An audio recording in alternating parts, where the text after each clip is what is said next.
Oh, mate! Oh my God. Oh! Where did they come from? I'm gonna gouge. I'm gouging. Okay, run. It's behind. Run.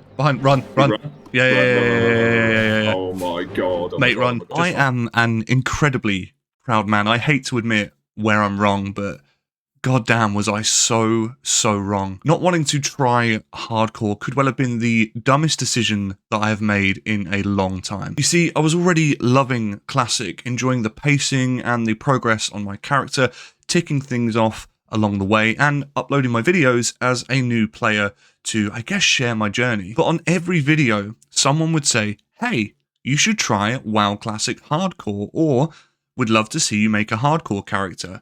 Things really ramp up playing hardcore. Now, I have to state I'm not adverse to playing hardcore games at all. I've played all of the Souls games right the way back to the original Kingsfield game. I've played EverQuest 1 and Ultima Online, some of the more punishing MMOs, and I get the idea of the challenge, but I just didn't want to start all over again in a game that I've made so much progress in and burn out. It wasn't until my brother sat me down and said to me, dude, just treat it like Dark Souls. Don't think of it as an MMO where you need to grind progress.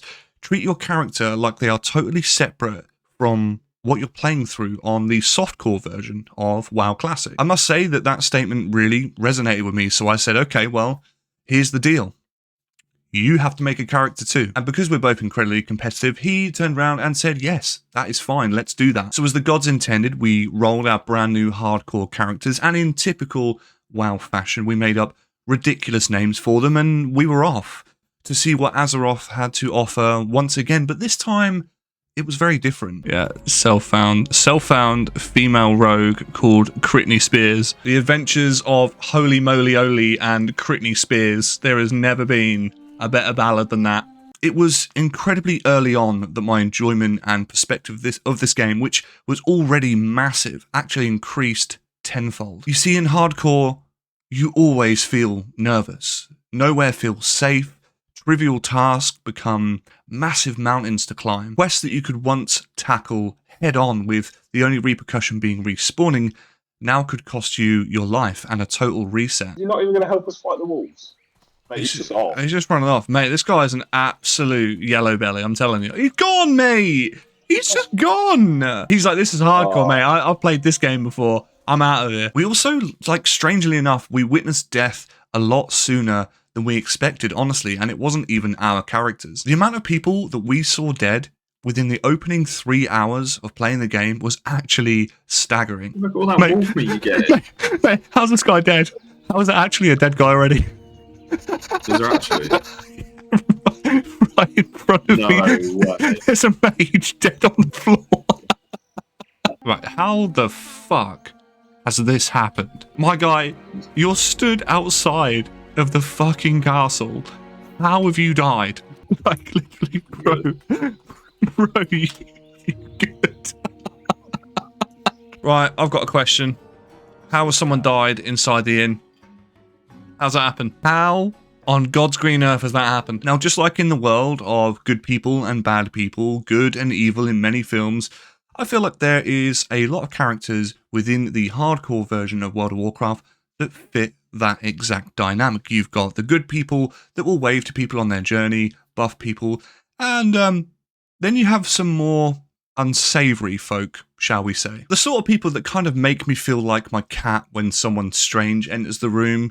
You know, you kind of just stare at them and wonder what their true intentions really are. Is he griefing? I bet he's griefing. I bet he'll pull all those mobs and then run away, and then all of them will then go and tag a new player. Wow, that is some... Yeah, bro, he's running over. Yeah, that is some next level shit right there. Is he... Oh my God. Is he gonna... Oh my God, dude. Mate, the mage. I know, yeah, I know. What am I witnessing? The mage is there. Are they all aggro? Oh, is he in the party? He's in a party with this mage. Is he boosting this mage? Yeah.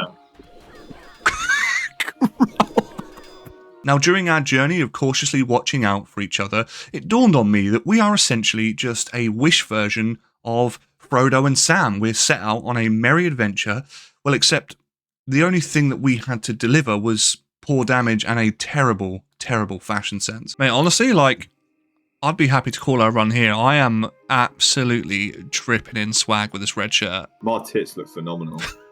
Oh, God. Oh, look at that. Mate, come here. Look at me. Look at that jiggle.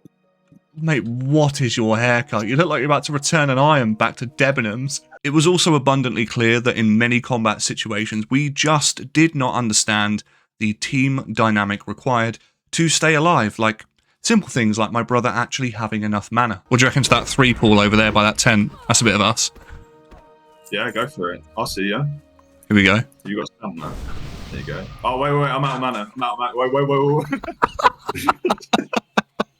All jokes aside, me and my brother have always been really close, but this experience really has gelled us together in a way that I never thought possible. The more I think about why this is, I truly think that we are ultimately projecting a part of our real-life selves into our characters. Therefore, when one of our characters gets into trouble, your instant reaction is to panic. Now, I would like to say that early on we had no real trouble or risk of running into a near-death situation, but that wouldn't strictly be true. You see, we met some murlocs, and some really not friendly murlocs. I think the reality is now we need to also be very aware that our next challenge, the murlocs, could be where one of us is going to die. I think we're about to get ganked. Fucking fine, then. Oh, mate, look at the ball. Yeah, I know. I feel like the reality is what we're looking at right now is indefinite suicide if we decide to venture over that side of the lake. Oh, mate! Oh, my God. Oh! Where did they come from? I'm gonna gouge. I'm gouging. Okay, run. It's behind. Run. Yeah. Oh my God. Mate, run. Just fucking run. Just run. I'm gonna gouge again. He's blocked. Yeah. Gouging on you. I can heal. Okay. Mate, just kill it. Just kill it. Okay, yeah. We good? What the fuck just happened there? Mate. Now, even though clearly we were not set up for this journey whatsoever, we wanted to make this journey even more dangerous by making some ground rules abundantly clear for covering content in the future.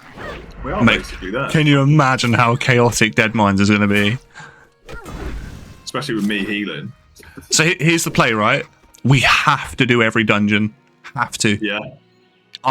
We literally, full clear. We have no choice, but we have to run every dungeon. It's got to be together, but we've got to do every dungeon. You see, we didn't just want to go into this journey lightheartedly, as well, not to mention we'd already selected self-found at our character creation screen because I knew that I'm already playing with someone and you guys will rip me in the comments for that alone. Now, knowing that a lot of people favor a solo experience over, I guess, cooperation with others, I must say that being on this journey together was not only incredible because we can help each other with quests and tackle enemies, but there are so many situations where our mentalities and our kind of like sick, dark sense of humor just made the crushing world of hardcore seem like summer camp. We've had moments from my brother roasting our dead nan. Yeah, I ain't fucking pulling shit, mate. I've got less armor than Nan did, so that's...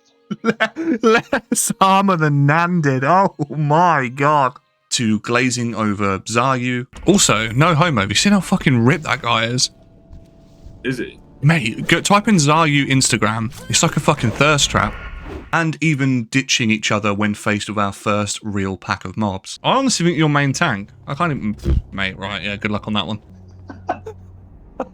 It really is the moments like this that made the farming enemies and grinding out those punishing loot drops so much more enjoyable. You see, I firmly believe that hardcore is what you truly make of it. Yes, of course, it will be beyond devastating to die, and I know that that is to be a reality at some point down the line. However, what I have come to value more than my own life at this point is the memories that we have made with each other along the way. I have to say, one of the funniest moments that happened in the short playtime that we had together was when we killed a mob that dropped a green staff of healing that we could both roll for. Now, of course, me being a rogue, it's of absolutely no use to me, but nevertheless, it was in the back of my mind as to whether I should need it or let him have. Oh yes, Mate. Oh yes, oh be fucking.